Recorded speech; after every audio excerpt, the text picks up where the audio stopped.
Hey everybody, Holly here. I wanted to let you in on a little something before we get started today. We've been talking about our Morocco trip a lot lately because it was amazing. And if it sounds to you like something you might want to do, like you might want to join us for a little adventure, I have great news. We are already set up and starting to take bookings for next year's big adventure.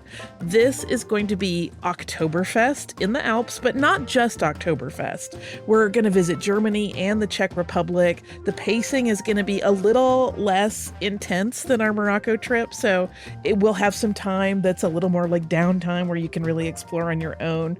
Some of these places are going to be big cities. Some of them are going to be small, storybook, really picturesque villages, and some of it will be out in the countryside. So we're going to do 3 nights in Garmisch, which is outside of Munich. So we can go to Munich and experience Oktoberfest, but then have this really quiet, beautiful village up in the mountains to really just enjoy the picturesque views. We are also going to visit Český Krumlov in the Czech Republic, which is, we're going to be right in the center of town on these cobblestone streets. It's going to be so incredibly sweet and charming. I cannot wait. And then we are going to spend time several nights in Prague, which is going to be absolutely beautiful. These are not places that you just kind of like go to and, you know, spend the night and roll out. These are really going to be some picturesque surroundings, really, really beautiful things. So you're going to get some of the busy, fast-paced stuff like Oktoberfest, which is a very energetic time, but we're also going to have some quieter, really kind of just more casual, slower, more relaxed things, while also still taking in a whole lot of history. So if that sounds really, really good to you, get on over to defineddestinations.com, and they are going to have the trip link right there ready for you on the home page. It's going to be one of the tours that's listed, and we hope that you will join us. Welcome to Stuff You Missed in History Class, a production of iHeartRadio.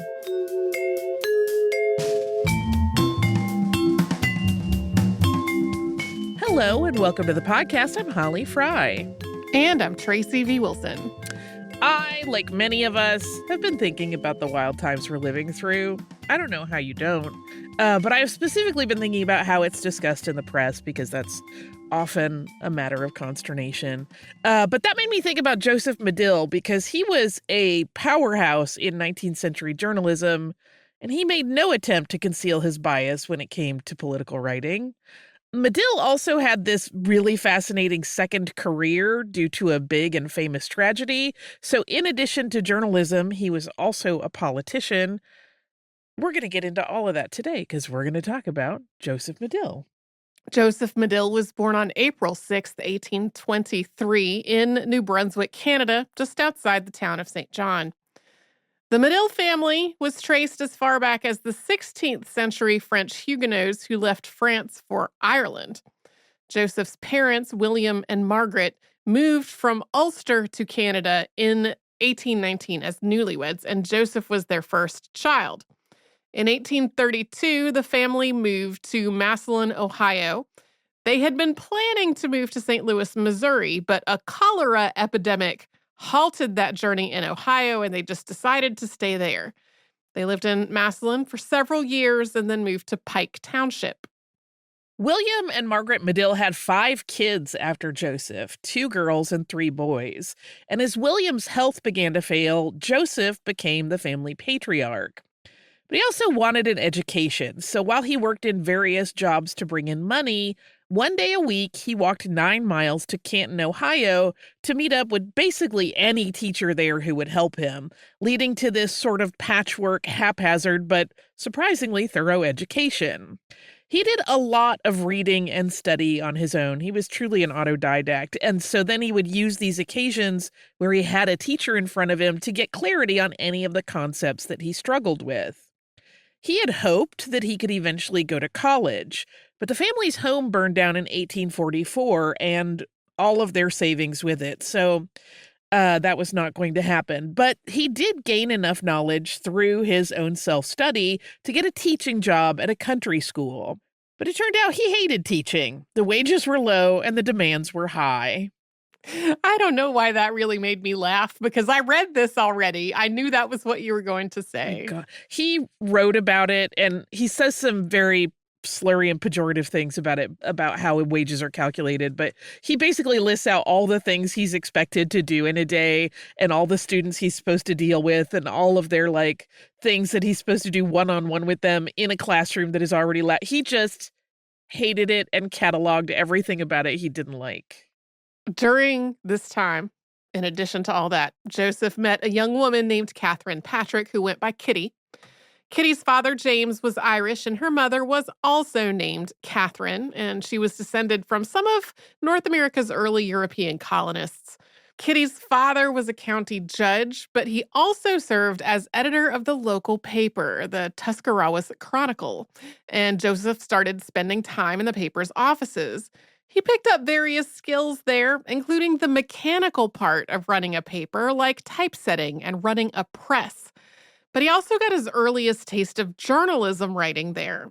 Still, it doesn't seem like anything more than a fun hobby, a way to stay close to the Patrick family.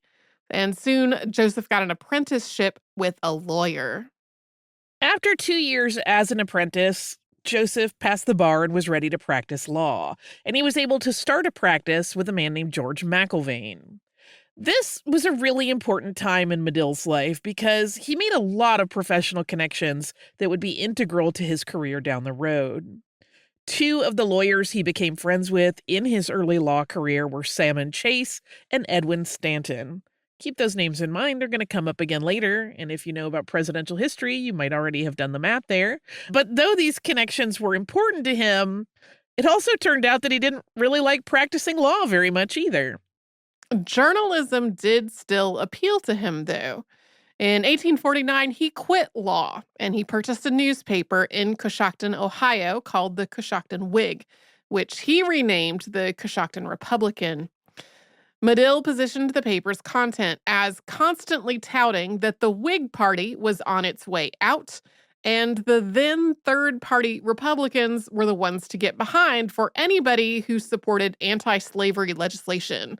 I feel like this is a lot of what we talked about with Charles Sumner, but in a different part of the country. Yes. And this strategy worked. Soon, not many people in Coshocton identified as Whigs, and they had switched over to the Republican Party. After Coshocton, Medill decided to move to a bigger city to try his hand at another paper, and, if he could, bending the political views of the area to match his own. In 1851, Medill made the move to Cleveland, Ohio, to publish a paper there. And this effort lasted longer than Coshocton did. He was there for 4 years. One of his first moves politically was to back a Whig candidate named Winfield Scott for president. So while he did think the Whigs were on the way out, he also knew that they had the candidates that he was most interested in. Scott performed very poorly in that presidential election, and the outcome led Medill to conclude that the Whig Party had truly no chance and that it should be disbanded completely. It was during this time that he met another influential person in his life and a podcast frequent flyer. It's Horace Greeley, who was helming the New York Tribune. Greeley hired Medill to write for him as a correspondent, sending mostly political news from Cleveland to be printed in the New York Tribune. Greeley wanted the new Republican Party to once again organize. It had existed during the 1830s, but had disbanded.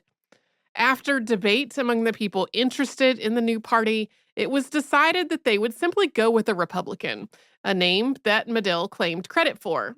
He was definitely a key player in Ohio in the effort to form a new party that aligned with the anti-slavery ideology that could replace the flailing Whigs, and he had very vehemently campaigned for the adoption of the Republican label for the party.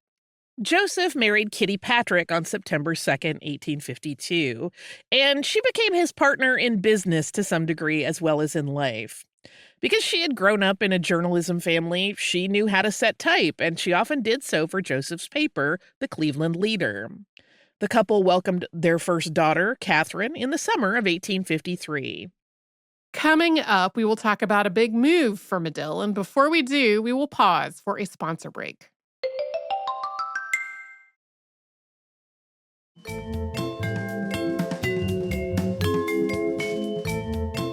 After several years in Cleveland and with a new family, Medill felt ready to take on an even bigger challenge as a newspaperman. Horace Greeley had encouraged him in this idea, and Medill set his sights on Chicago, although it actually took some coaxing to get him interested in the city. At the time, Chicago was still very young and it was finding its identity. Chicago was founded in 1837, and then just 10 years later, in 1847, the Chicago Tribune was founded by James Kelly, Joseph Casey Forrest, and John E. Wheeler. But the paper didn't do especially well, and 8 years into its run, it was really close to declaring bankruptcy. The Tribune had changed hands a number of times, and one of its owners in the 1850s, J.D. Webster, extended an invitation to Medill to visit Chicago.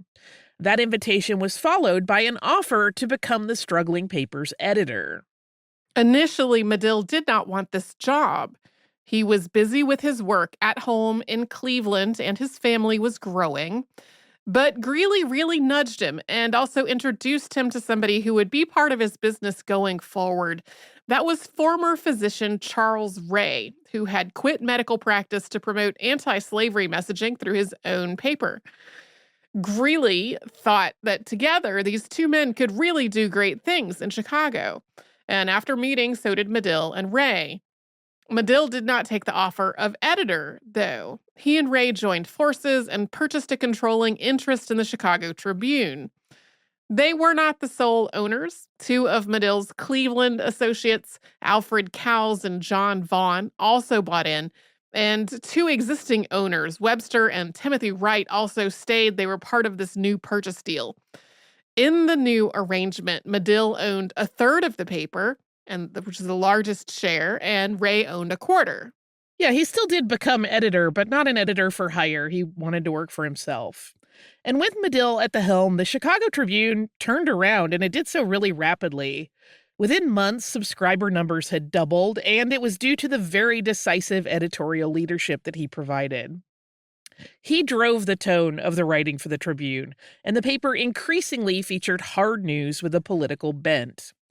Medill was able to pour all of his time and energy into the paper because Kitty and the children were back in Cleveland initially.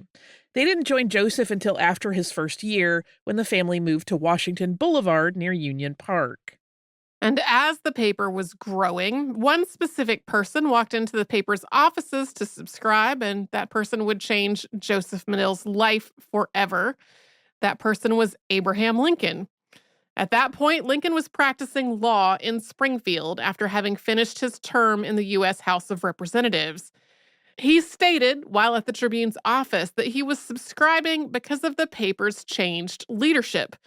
Medill and Lincoln struck up a friendship, and the lawyer stopped by the paper's offices to chat any time he was in the city. This friendship also became a political alliance, as Medill backed Abraham Lincoln as a politician in his paper. Medill had become even more interested in politics as he matured, and rather than hire a new reporter or trust a member of his staff, he became the Chicago Tribune's Washington correspondent, traveling to the Capitol to dig up any story he could. But he didn't only travel to the Capitol. He was also present at the first Illinois State Republican Convention. The convention was held in Bloomington, Illinois, which was about 135 miles southwest of Chicago. This convention was the site of Lincoln's famous lost speech, which was said to have been so compelling that all of the reporters in attendance failed to take notes on it. Medill himself admitted to being carried away by Lincoln's anti-slavery address. The speech is often described as having been radical, so radical that Medill believed that the statesman was glad that it had not been recorded by any of the attending journalists. Medill wrote of it, quote, "He got up, as his name was called, and came forward with a giraffe-like lope. He never walked straight like other men, and stood in front of the pulpit. And after he had spoken a few sentences, the delegates shouted to him to get into the pulpit. He did so and there finished his speech. It is the regret of my life that this speech of Lincoln's was not preserved. It was easily his greatest, and very likely it was the first of the series of events which made him president. I have often tried to reproduce it from memory. Incidentally, there is a version of the lost speech that was published in McClure's magazine in 1896 using the notes that were made by Henry Clay Whitney. And while there have been some debates about its accuracy in the century plus since then, it's mostly chalked up to having the spirit of Lincoln's words, but not really being accurate as to how he conveyed that message. Yeah, and there's been back and forth. Allegedly, and I didn't find if there was a letter to back this up, but allegedly at one point Medill was like, yes, this was the speech as I remember it, and then later was like, not really. So if you happen upon that, know that it's not considered the true version of Lincoln's speech. When Lincoln decided to run for U.S. Senate in 1858, Medill used the Tribune to support that run. But there was also a crisis at the Tribune during that time when its finances faltered in the wake of an economic panic. To save the paper, Medill agreed to merge it with another paper known as the Democratic Press, which was run by John L. Scripps, Barton Spears, and William Bross. The paper ran as the Chicago Press and Tribune before going through a couple more name changes and then landing once again at being the Chicago Tribune.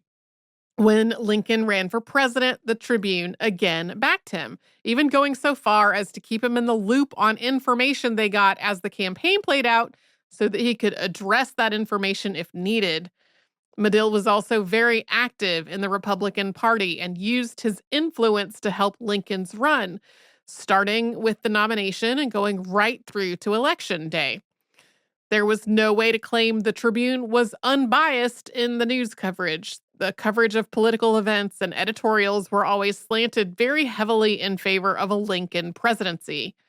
Modern scholars have underlined the importance of Medill's efforts as a powerful publisher in the outcome of the November 1860 election. But as the U.S. was a powder keg of division even after Lincoln handily won that election, Medill was back to Washington to cover the ongoing conflict. He didn't especially like being in D.C., but the Tribune had a policy that if the nation was in crisis, there would always be a correspondent in the capital. As the Confederate states announced their secession, Medill reported on it. We mentioned earlier that Salmon Chase and Edwin Stanton had become friends with Medill when they were all young lawyers. Salmon Chase, who had hoped to win the party nomination that Lincoln received, was tapped by the new administration to be Secretary of Treasury, and Edwin Stanton became Secretary of War.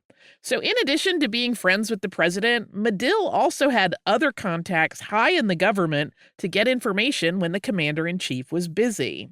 Though Medill and Lincoln sometimes had disagreements about how the president was handling aspects of the war, Medill never wavered publicly, and the Tribune always backed Lincoln. One point of contention was the president asking the paper to be vocal in calling for volunteers for military service. According to Medill, when he pushed back at the president, Lincoln told him, quote, "You called for war until we had it. Now you come here begging to be let off from the call for men, which I have made to carry out the war you have demanded. And you, Medill, are acting like a coward." The president reminded Medill of how much influence his paper had in creating the division that had led to the war. Medill backed off and did as he was asked. Men from Medill's family and employees of the paper volunteered and were killed in action. When Lincoln was assassinated so shortly after the South's surrender, Medill was emotionally shell-shocked. The nation had lost its president, but he had also lost a close friend as well as a political collaborator. In the mid-1860s, after the war, Medill found himself doing well financially. War had actually been great for the newspaper industry, but he had lost some of his power at the paper as various alliances had formed in its leadership structure that kind of left Joseph Medill on the outside. He had ruled the paper with a very firm hand, and the pressure he applied had eventually fractured things among the staff and the leadership. While he still held 20% of the paper at this point after its various reorgs, he decided to focus on politics instead of journalism, and he stepped down from the editor position. He did continue to write articles for publication, though. But he became more deeply involved in the Republican Party, and he became part of the Illinois Constitutional Committee. We are about to get into the catastrophic event that has led historians to describe Medill as a phoenix. But first, we will hear from the sponsors that keep Stuff You Missed in History class going.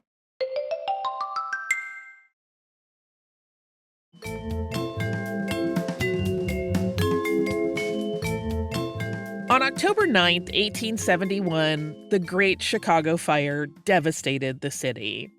When Medill awoke around midnight, the fire was blazing, and he immediately went to the Tribune's offices. He went out on the roof with some of the men from the paper with a telescope to watch the blaze spread, only to discover that their building was catching sparks. All of the men on the roof hustled to stamp out the flames when the sparks hit the roof and caught fire in the very dry night. Medill also made sure they ran an account of that harrowing night of trying to keep the building safe. But then the ground floor started to catch, and despite trying to continue working, that staff sounds like they stayed till the very bitter end, but eventually the entire staff did have to evacuate. Medill was still deeply dedicated to the paper that he loved. He immediately started to rebuild in rented offices and with scrounged printing equipment. Medill wrote 2 editorials that ran on October 11th and 12th that were both very moving and took a positive tone. The second began, quote, "All is not lost.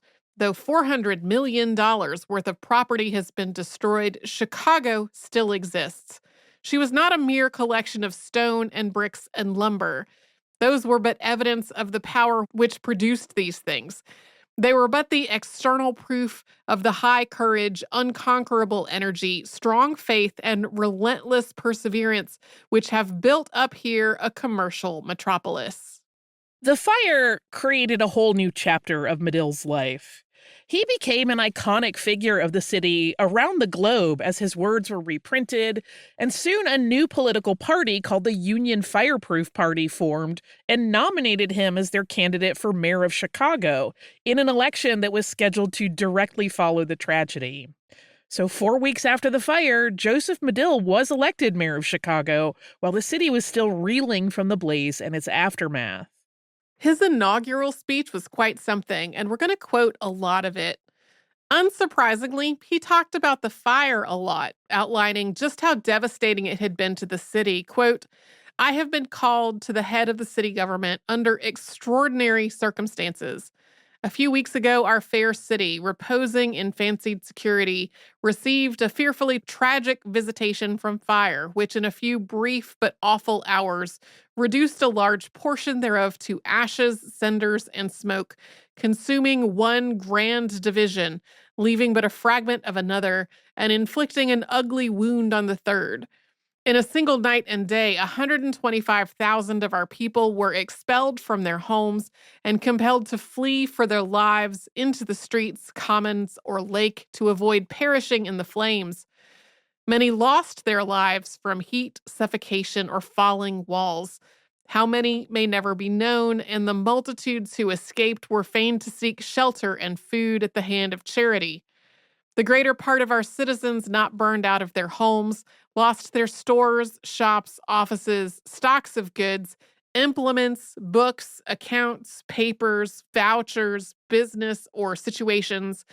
And it is difficult to find any citizen who has not suffered directly by that fearful conflagration. Of the total property in Chicago created by labor and capital existing on the 8th of October, more than half perished on the 9th. The money value of the property thus suddenly annihilated is impossible accurately to ascertain, but it can hardly fall short of 150 millions of dollars, a comparatively small part of which will be reimbursed by insurance companies.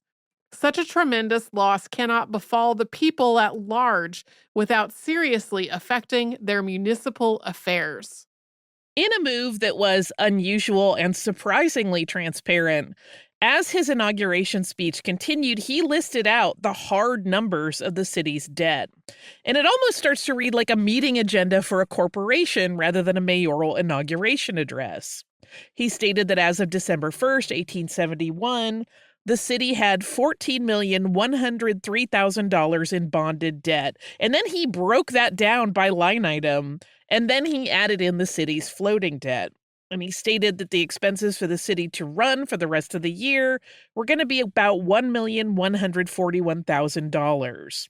And sharing all of these numbers was a way to establish an expectations management for the city.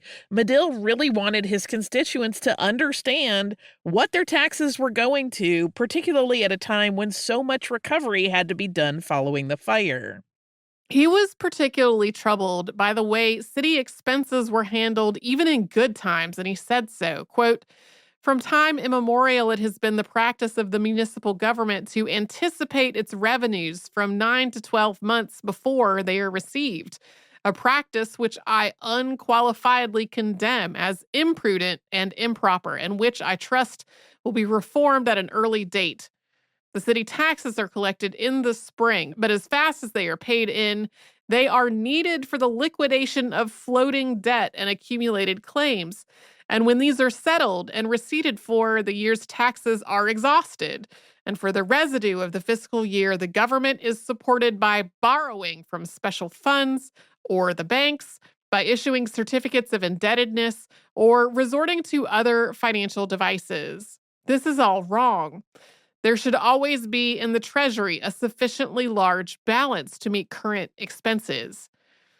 He explained that this practice didn't account for disasters and that it was what put the city in a very bad financial position following the fire, noting that if the state had not given them assistance, the next 2 years of city expenses would be impossible to fund. He also included the hard numbers regarding the state's relief and where that was going. This was a very long speech. Medill was really trying to be straight with the city about what was going to happen in the following years, and to that end, he was comprehensive. He noted that things like adding, widening, or extending streets were just not going to happen for a while, telling those assembled, quote, "There are no funds in the treasury now, nor likely to be for a long time, with which to pay for street extensions or widenings or pavings, and the city is prohibited from borrowing money and adding to the municipal debt for these or any other purposes. It will be all the city can possibly do to keep the present improved streets in repair and clean all the streets in this widespread city." His plan to aid the city financially was retrenchment, cutting back on expenditures wherever possible. In his words, quote, "There is nothing that will afford such financial relief to the city at this time as retrenchment. It is our surest resource, and better than any credit, we can draw upon it to a remarkable extent. When we borrow, we must repay with interest, but when we save an expense, there is no debt created, and neither principal or interest to provide for. The fire fiend came like a thief in the night and caught our municipal government living in excess of its income, with a loose discipline in some departments, inefficiency in others, and extravagance in all. He mentioned that every city department needed to be assessed and overhauled to see where the money was being spent unnecessarily. And he said that he felt, quote, "A multitude of expenses can be lopped off without detriment to the public interests." That included cutting city employees that were in roles where there just wasn't enough work to keep them busy, and he thought that would save $500,000 right off the top. And some of this waste within departments, he was confident, was tied to corruption, as, quote, "The disparate, vicious, and criminal classes were placed on the city payrolls, and sinecure offices for satellites were created by the thousand." But he also thought that it was going to be easy to identify these corrupt players in government because, quote, "Rascality, sooner or later, oversteps all bounds of shame, neglects to cover its tracks, and suddenly stands exposed and confounded by an indignant and plundered community." Toward the end of the speech, he talked about taking steps to ensure that a fire like the one they had just experienced couldn't happen again. He attributed the disaster to the fact that Chicago sits, quote, "on the lake border of a boundless prairie, swept continually by high winds." He mentioned that while only a few thousand brick and stone structures stood in the city at the time, There were more than 60,000 built out of pine, and stated that, quote, for miles square, there was little but pine structures, pine sidewalks, pine planing mills, manufacturers of pine, and pine lumber yards. He very clearly wanted to reform the city's construction methods to brick, stone, iron, concrete, and slate, and away from pine, telling his listeners, quote, if we rebuild the city with this dangerous material, we have a moral certainty at no distant day of a recurrence of the late catastrophe.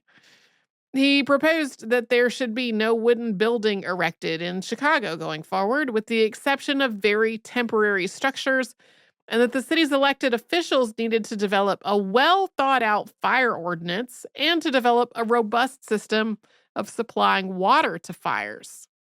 Yeah, not too long before all of this, the city of Chicago had actually raised itself up to make space for things like sewage lines and other infrastructure items. And in doing so, they had used a lot of pine. So in addition to the buildings, there was just like a lot of infrastructure that depended on a very flammable wood.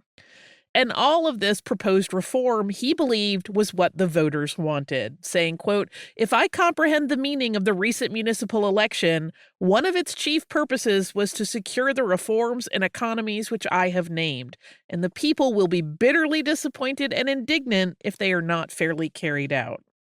He wanted to talk about more things, but recognized he had already talked too long, stating, quote, there are other important subjects to which I would call your attention were this communication not already too long. But I found it impossible to discuss the extraordinary condition of things in which the fire has placed the city government in the brief space usually occupied by a mayor's inaugural. That speech, as you just heard, noted a lot of things that Medill wanted to happen. And he ended up taking emergency powers to enact most of it. He had basically kind of done some wheeling and dealing in government for the mayor's role to be expanded. And in the early part of his term, for roughly the first year, he was able to use those expanded powers to enact a lot of financial reform with no real resistance. He made a lot of improvements to the city, and he's credited with the speed with which it bounced back after the fire. He raised an estimated $5 million for Chicago's rebuilding efforts, including $1,000 that came directly from President Grant's personal fund. In 1872, Medill turned his energies to the establishment of a public library for Chicago's citizens. But as his term continued, conflicts arose. One problem was that he tended to appoint his friends from his vast network of political connections to various roles in the government.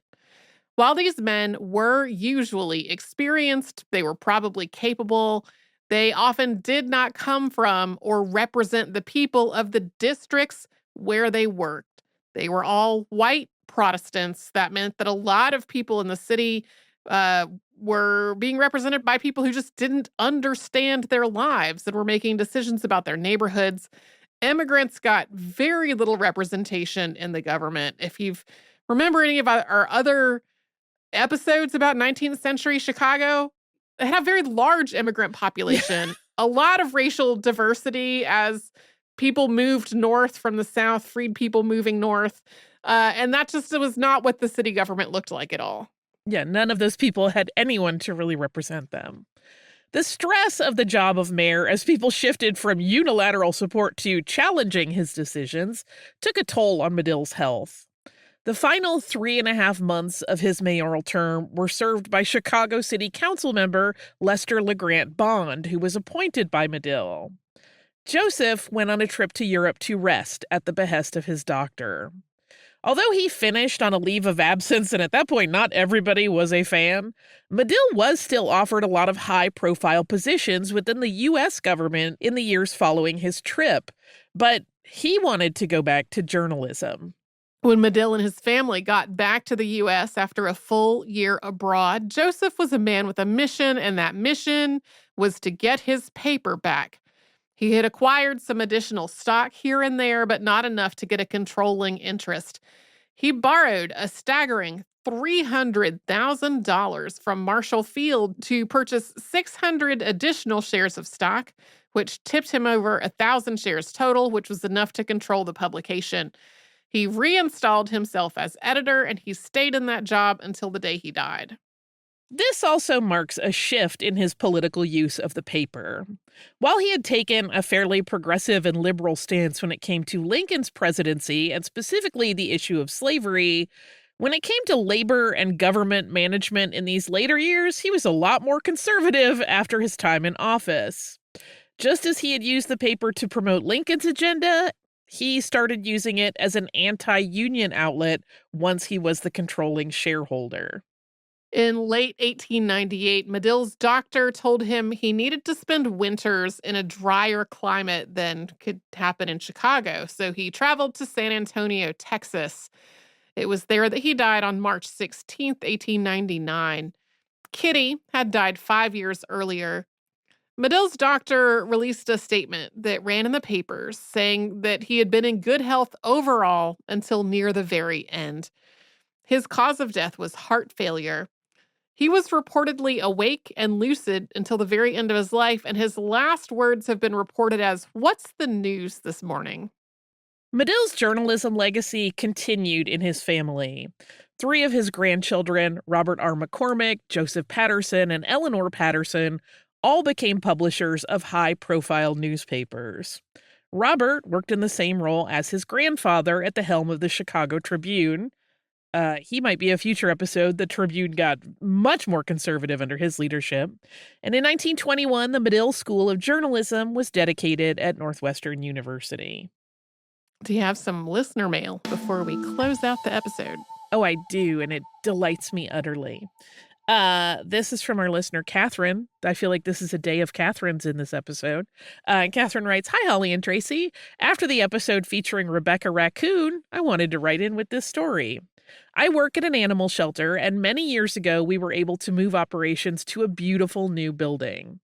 Shortly after we opened our new building to the public, I was walking through the lobby and saw a woman looking lost and confused. When I approached her to ask if I could help her find something, she very excitedly asked me, 'Yes, where are your raccoons?' I was so confused that I was completely silent for about 30 seconds, and then it finally clicked, and I asked her if she was looking for a raccoon to adopt. She told me yes, and I informed her that that is not legal in our state. She was so sad. I felt a little bad for spoiling her dreams of raccoon ownership, although I do love that she wanted to go the adopt, don't shop route. Thank you so much for the wonderful podcast. I love learning new things every week. For pet tax, I have attached a photo of my 2 cats, both adopted from my work. Sputnik is the big gray boy, and the tortie is Pocket, who is actually a rare male tortie. Thanks again for the wonderful episode, Catherine." These babies are so cute. I love a solid gray cat. That's like one of the many cats of my heart. And yes, male torties, very rare. If you have a male tortie, I think they are always sterile. Like they could never have offspring, but they are both utterly gorgeous creatures. They're so pretty. Oh my goodness, I want to kiss those faces. I love them so much. Thank you so much for this note, Catherine. I appreciate that people want raccoons. They're cute. I feel like after Guardians of the Galaxy, a lot of people wanted a pet raccoon, but they usually can't talk, just FYI. If you would like to write to us and share your stories of odd animal adoption dreams or whatever it is you'd like to talk about, you can do so at historypodcast@iHeartRadio.com. You can also subscribe on the iHeartRadio app or anywhere you listen to your favorite podcasts.